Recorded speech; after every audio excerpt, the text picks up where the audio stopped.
enriched.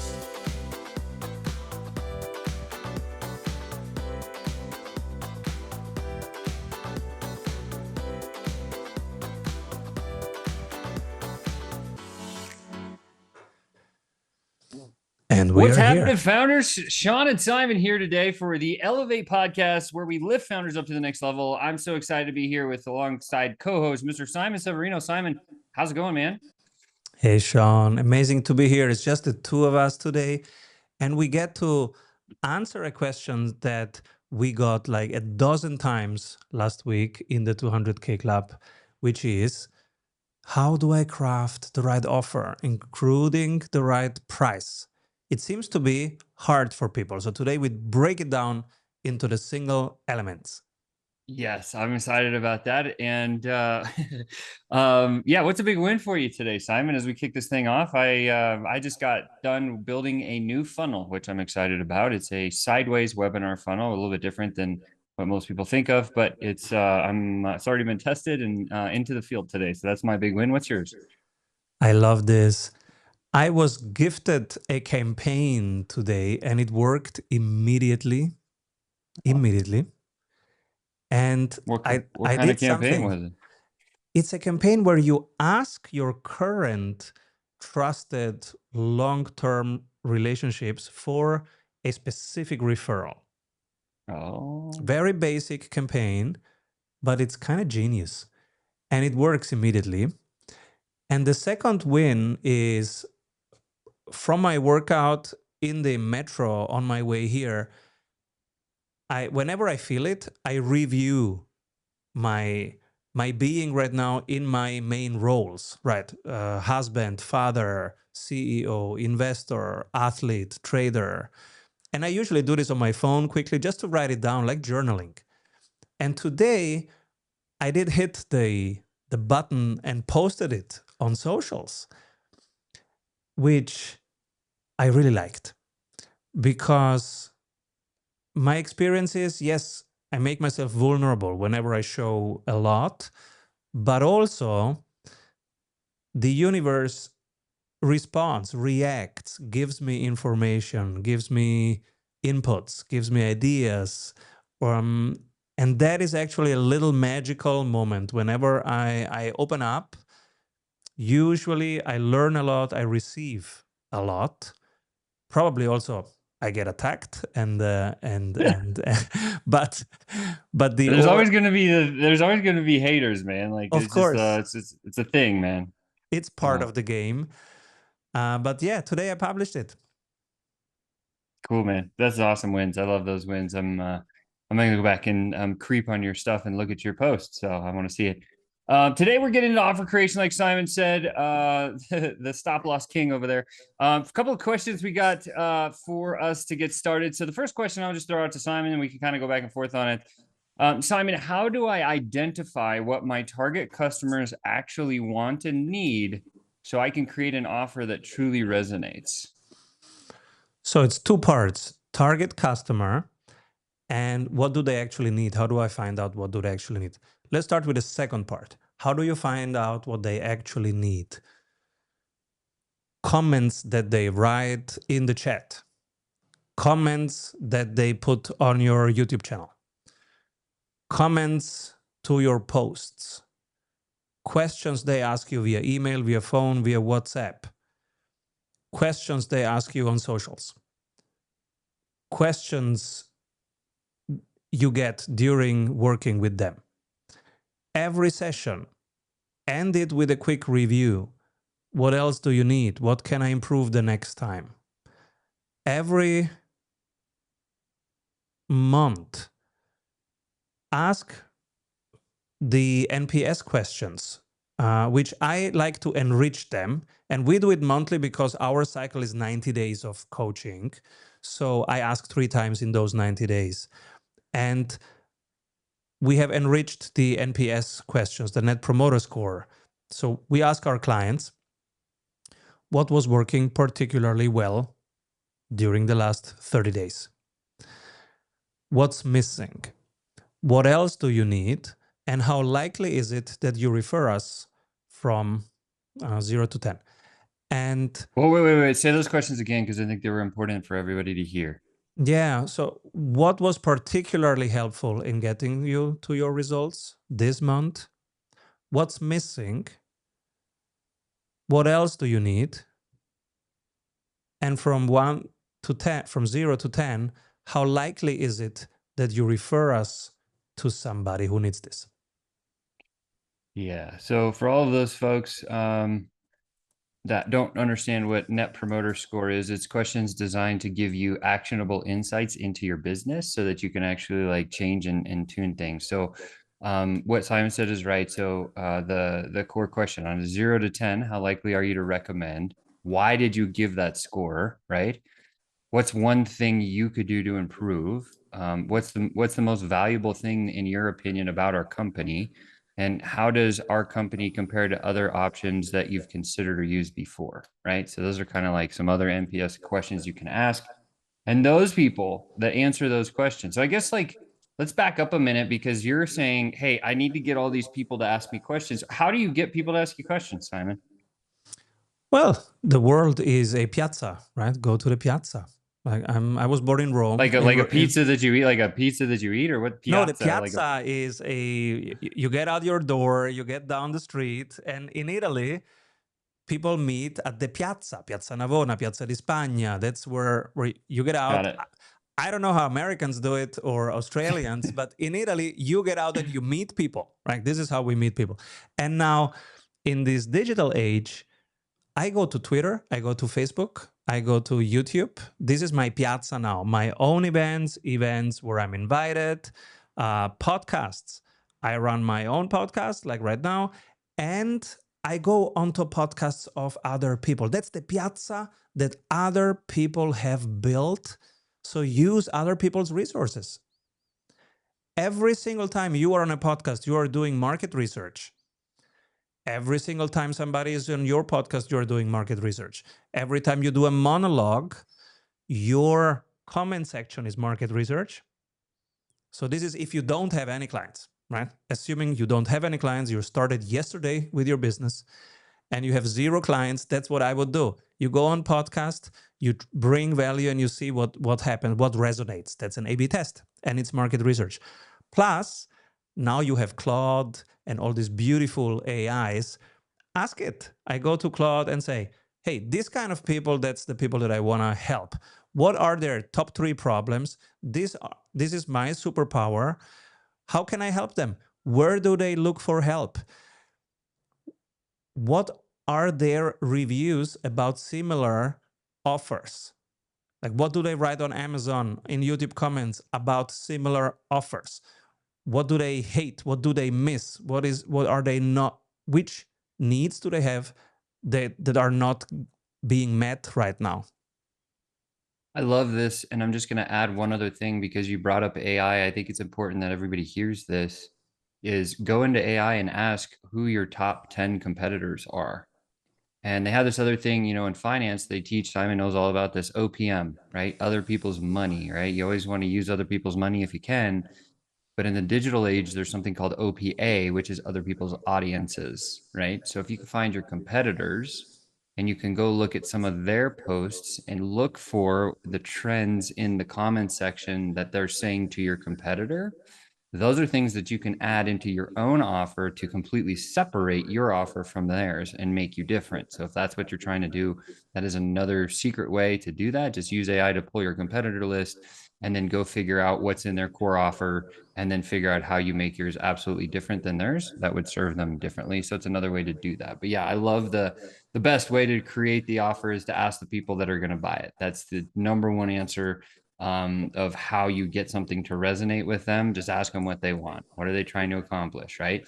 So you have to have the balls to go out there and do that, though. That's on you, right? So, all right, next question. We're gonna move in. What's the most important factors to consider when deciding on the price of my product or service, especially if I'm just starting out? We said this in a few episodes already. Let's say it quickly again. Don't look at competitors' pricing. Rather look at the value that you are able to create and charge 1/10 of that.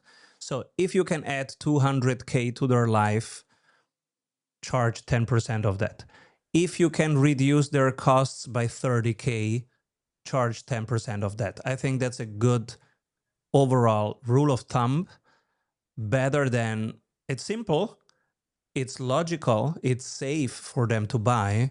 So I would start with that.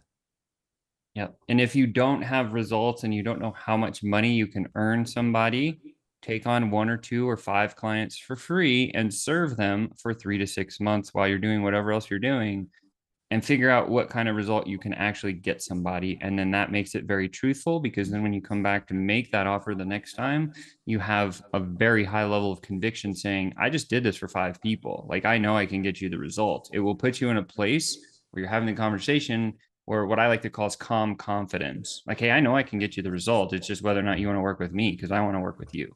Right. And then those people now feel obligated to say, wow, this guy's like very confident about this. He must be able to deliver. Right. Because the person that walks into a conversation with the most confidence always wins the conversation, period. No question about it. So that would, Simon, I don't think there's even any more we need to add to that one. It's the 10X rule. And if you don't have results, get results for somebody first and then go back to the 10X rule.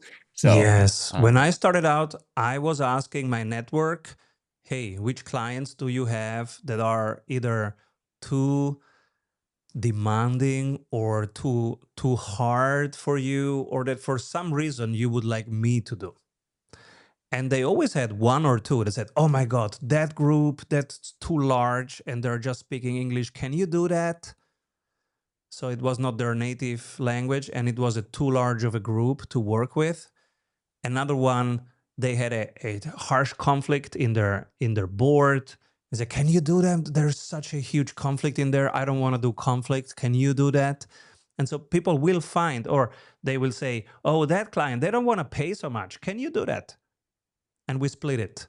So I basically started out by helping other people work on the clients that were too demanding or not profitable enough or too hard to work with.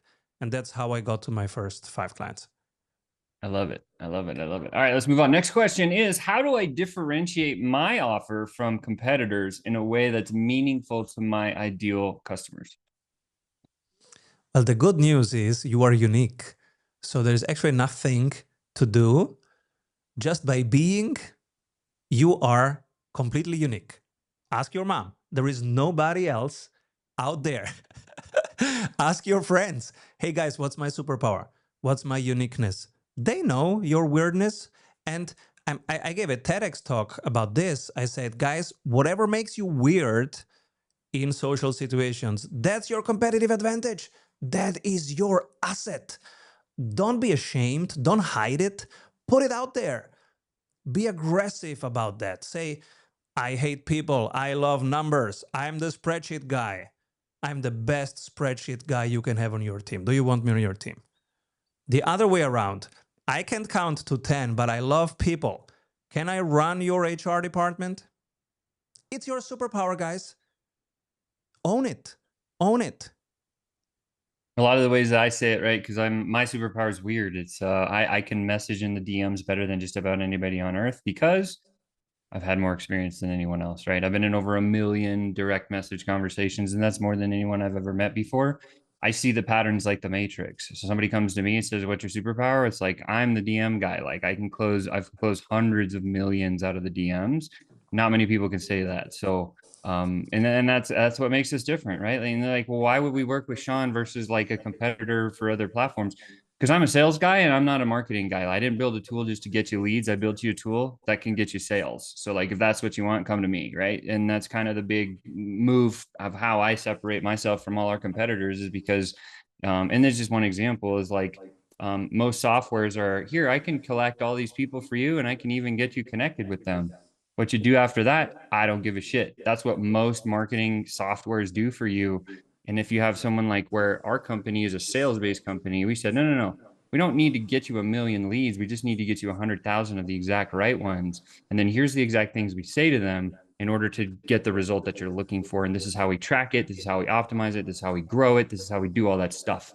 And so people see that as a true differentiation. Plus, our tech is different anyway. So just sharing, like, that's kind of one, I think, big example. The other thing that I wanted to share with people is to say something like, there's this tool called the Brunson Box. So if you know who Russell Brunson is, one of my coaches since 2016, I love the guy. We talked about this last week briefly, Simon, but draw a box on a piece of paper and start listing in the box what should be in your offer, right? Just list everything you can even ever think of, and then go to someone else that you love and trust or somebody in your company and say, look, I've put all this stuff into an offer. This is what I could deliver to somebody. What do we take out of this so that I'm not like over leveraged? What do we make this offer so it's absolutely bulletproof? Pull in a client, ask them to look at that Brunson box with you. And guess what? You're going to come up with a very good starting point. And then from there, it's tweak and tune and refine, and that's it. Run it, sell it, come back and change it when you're ready, right? So that would be how I would completely differentiate myself, is what Simon says. What's your weirdness? What's your superpower? Like, that becomes the flagship thing that you talk about. And then here's the offer behind it, right? And that makes you different. So anything else you'd add there, Simon? And it's in integrity with who you are, so it will come across as credible. This is how you craft an offer. You don't make stuff up. If you don't know what the outcome is, you find out by doing it. And as soon as you know it, that's your offer. Ideally, you package it with time and outcome. Like in 6 months working with me, you will. Let me give you an example. There is in the 200K Club, there is a coach who does live coaching and works with all kinds of tools to help people be more vital. But vitality is something that people cannot grasp as an offer. It's too broad. So he found one angle. We were experimenting with multiple angles. One was like, hey, get rid of the afternoon slump. Like, do you ever feel tired in the afternoon? In 3 months, we can get rid of that tiredness. Say goodbye to the afternoon slump forever in 3 months. That was one A/B test. And the one that really hit was inflammation. Do you have an inflammation? And then there was one specific video that went totally viral. And then he knew, okay, that's my entry point. It's this specific form of the symptom on the skin, like that stands for an inflamed skin. And that became his entry point into the funnel. And then from there, the next offer is, okay, let's work for 3 months and eliminate this symptom. And then after 3 months, it's okay, we eliminated the symptom. What about creating long-lasting overall vitality and joy? And then they can pick another 6 months. So this is one example from a life coach, right? An example from an agency. They were like, we do your branding. And people couldn't really grasp what that is. I have a name, I have a logo, what else do I need? Right? And so A/B test, A/B test. The one that hit was, I create a video for your hero section that in the first 7 seconds of people being on your site explains them exactly what you do for them and how they can work with you. So a 7 seconds explainer video on your hero section. They called it hero video process. 3 months, $6,000 with 3 iterations. So you can interact with the video and say what you want to have better 3 times. That became the entry point. From there, I mean, the smart thing was now, okay, it's 3 months, $6,000. You have your hero section ready.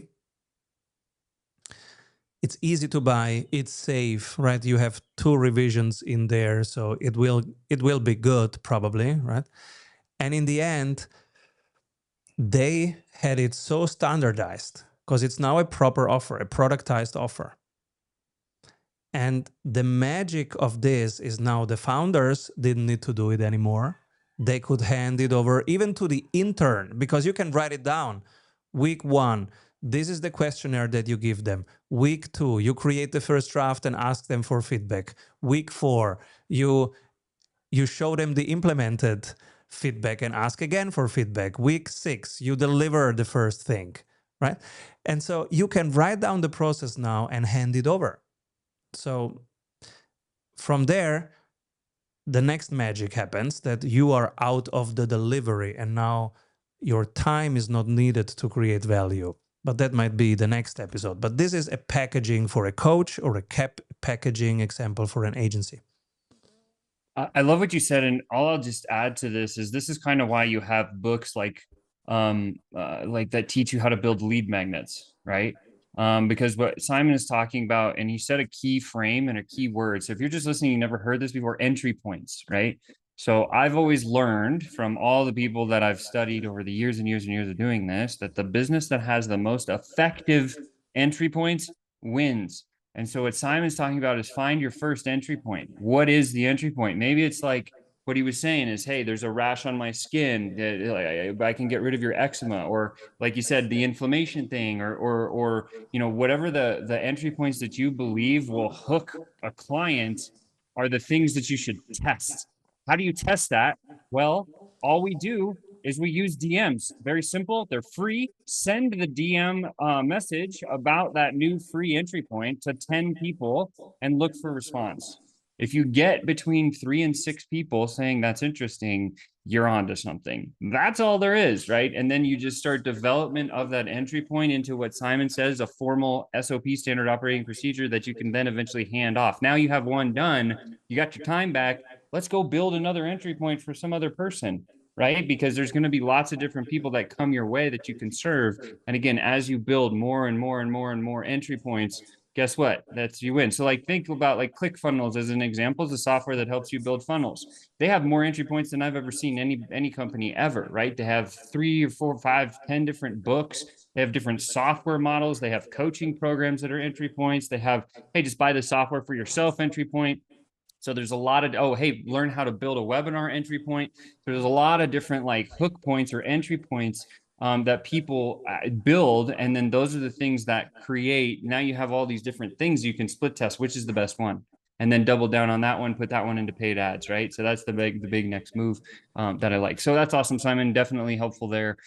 Next question is, what are some common mistakes that new founders make when creating their first offer, and how do we avoid them?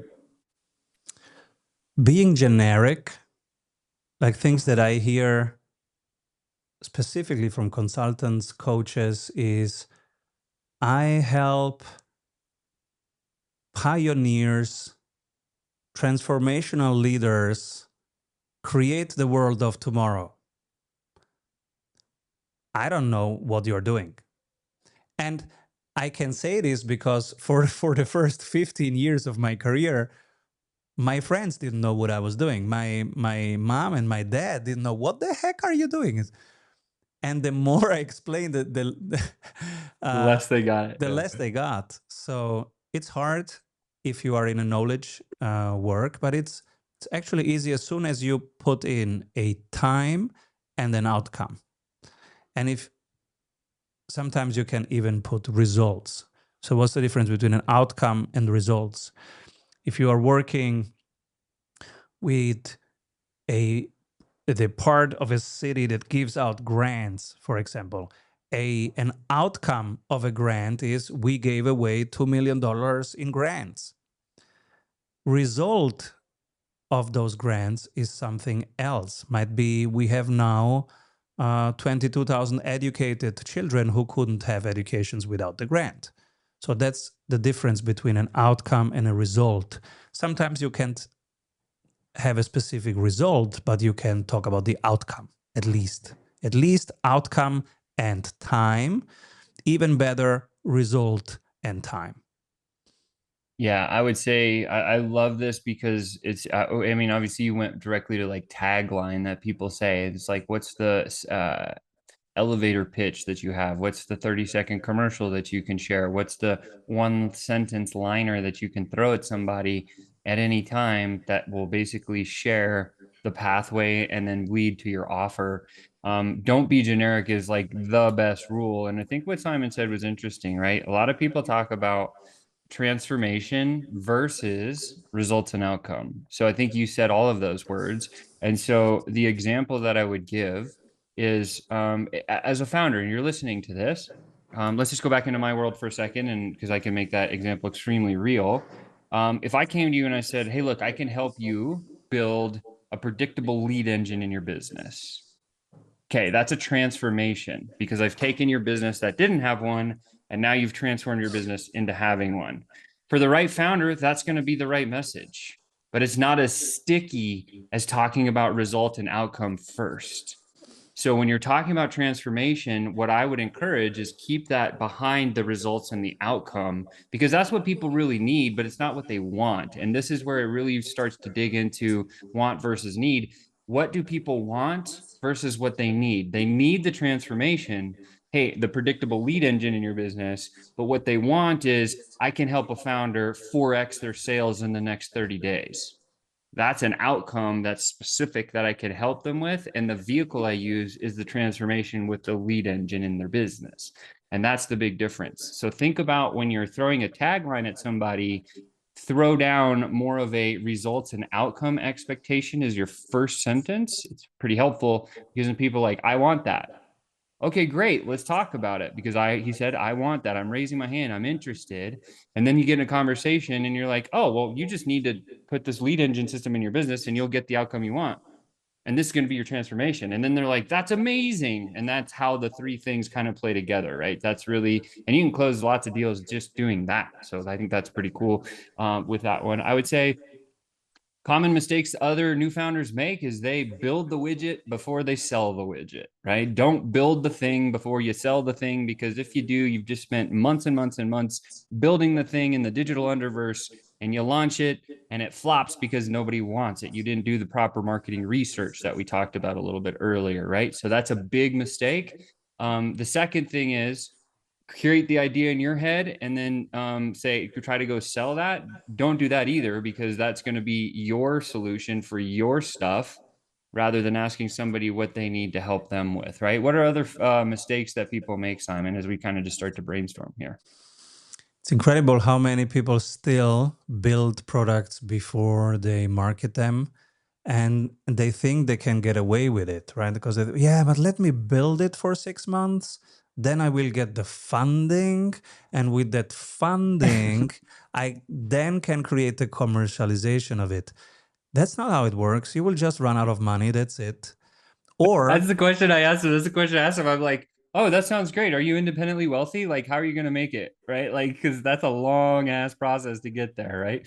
So, or you waste investors' money, but that's also not the best way to do it. Of course, no, you can waste other people's money, but that's not how we recommend to build a business, right? no. There is, you start with the distribution from day zero, not even one.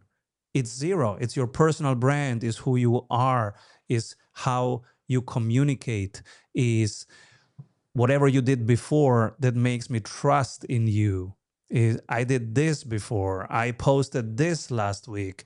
Those are all the prerequisites and the pre-framing that will make it credible why I should trust you and go with you on this, because you can solve this. So you see, that's all marketing already. There is Well, no product. I love this so much. Simon, let's make it real. Okay. So, like in your world, I'm just going to start picking at you a little bit here. Um, your book is a best-selling book. It's in 9 languages. It's the Strategy Sprints book. If you don't have it, go get it. Where do they get their book at? Strategysprints.com. Is that where you get your book? Most people buy it on Amazon. Okay. So go get his book if you don't have that yet. But here's what I'm saying. Simon, when you built your book for the very first time, the very first thought that you had before you said, hey, I'm going to go write a book, did you do that marketing work? What was that? Talk about it. The book did not get written for 21 years. So, so the book that I wrote for 6 months, Strategy Sprints, was actually crafted in 21 years of doing it.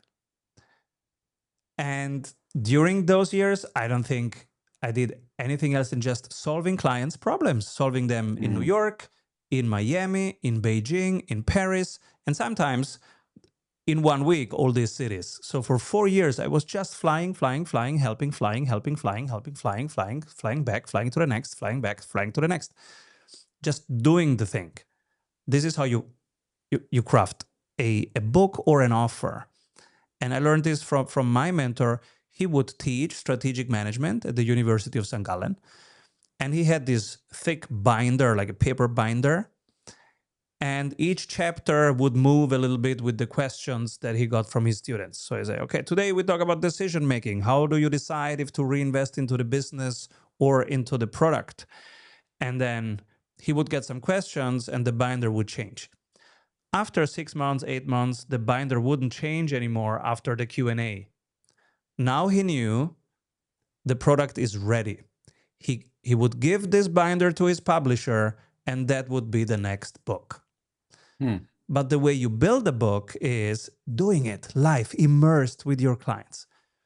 So a more modern version, maybe you do it as a hybrid course, a course where there is some video modules and there is some group coaching, right? And after the first cohort goes through, you remodel it according to the feedbacks.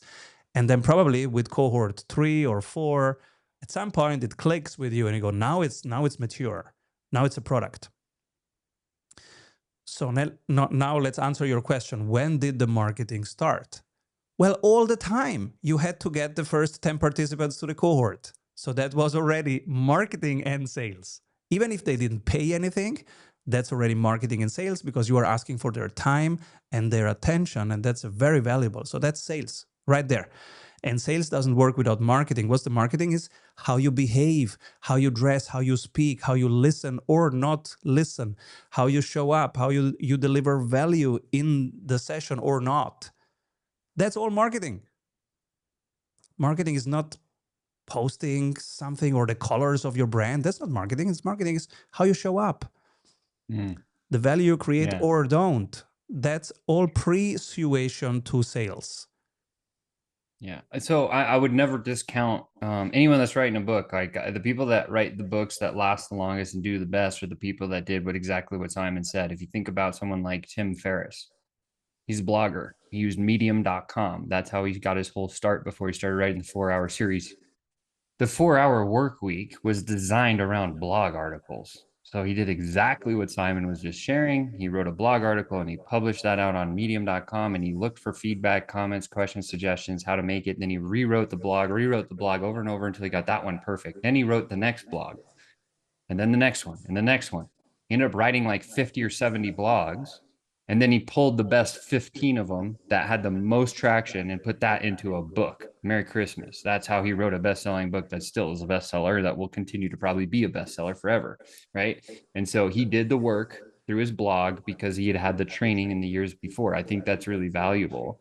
And so that, again, I think if you are going to go write a book, I think a lot of people, why they don't have a book is because they haven't thought, well, if I have this book, like, how do I sell it? How do I get it in front of other people? How that part should be thought through before you write your first word. It goes back to what Simon was saying is like, do the mind work before you do the actual writing work, right? In that case. Yes, and there were a few A/B tests in there. So the first A/B test is, will they even sign in, opt in to the cohort?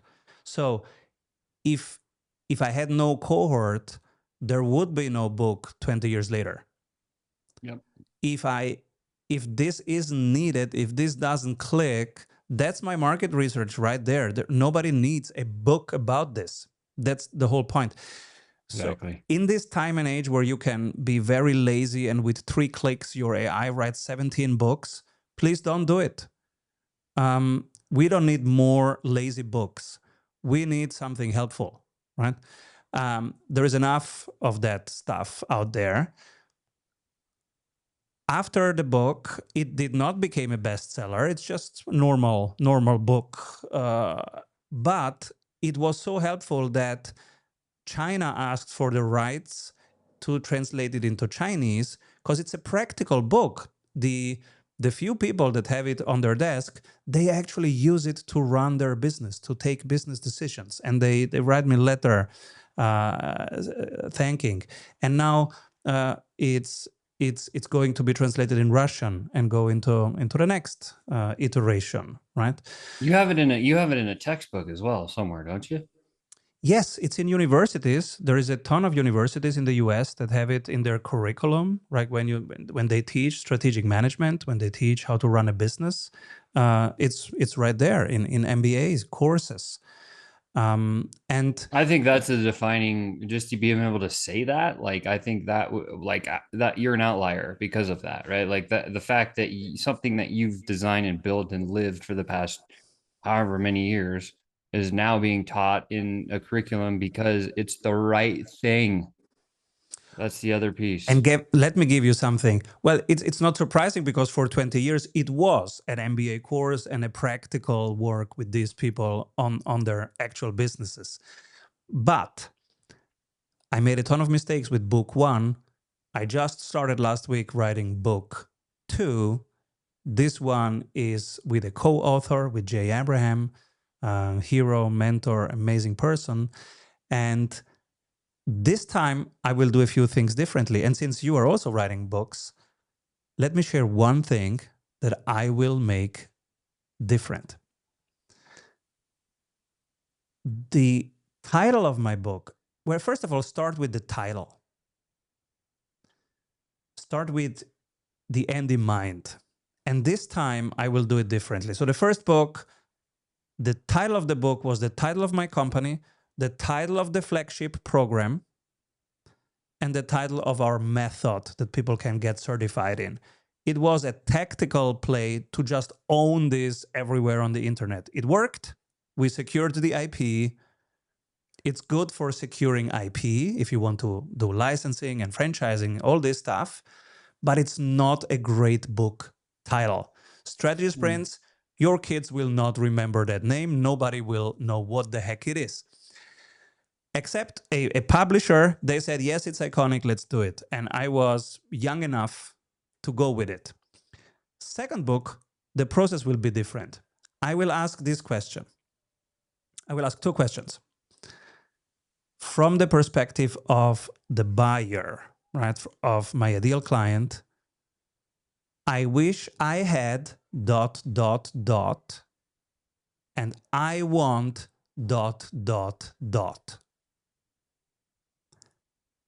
Let me give you an example. I want a 4 hours work week. I wish I had atomic habits. Now you know why they perform as they perform. It's simple and it's genius. Right? Nobody says, I wish I had a strategy sprint. And I think the reason why I'm using an Apple Pencil, it's called Pencil. It's not WMX300 like my headphones. What a stupid name for a product. WMX300? Are you kidding me? Call it headphone, right? Call it Pencil. So this is what I will do differently with the second I book. love that. I mean, it's so simple, but so profound at the same time. I think we could kind of maybe just end the episode on that, because I think, like, if you are in the world, I mean, we resonated back to books here for offers. Books are a great way to really get the credibility and the growth and actually cement legacy and do some other cool things. That's the best way I've ever heard to title a book. Use those two questions that Simon just shared. So, and today, obviously, we were talking about offers. We got into a bunch of that. So hopefully that was valuable for anybody that's listening. Of course, as we kind of come to the end here, if you guys have any suggestions or comments or things that you want us to discuss or chat about on the pod here, like, please drop a comment below. It's a two-way street. It's not a one-way thing. We just don't make up topics. Again, we're researchers first, and then we solve problems second. That's our game. So with that said, thank you so much for listening to the Elevate podcast. Thank you for being here today. And next week, we'll be back. Same time, same channel. But until then, power on, get it done. We'll talk to you guys later. Avoid trying to do thousands of things that doesn't work. We have 274 templates for your business success. Reach your ambitious goals with one-on-one sprint coach. We double your revenue in 90 days. What if your business would run well even when you are on vacation? Discover how 1,600 business owners have regained their freedom using the Strategy Sprints blueprints. How they enjoy living their dream and watching their business scale. Get the exact checklists they use to go from stressed to fulfilled using the Strategy Sprints method. Order your copy of Strategy Sprints 12 Ways to Accelerate Growth for an Agile Business on Amazon today. And if you love it, leave us a review. For more information, head over to strategysprints.com.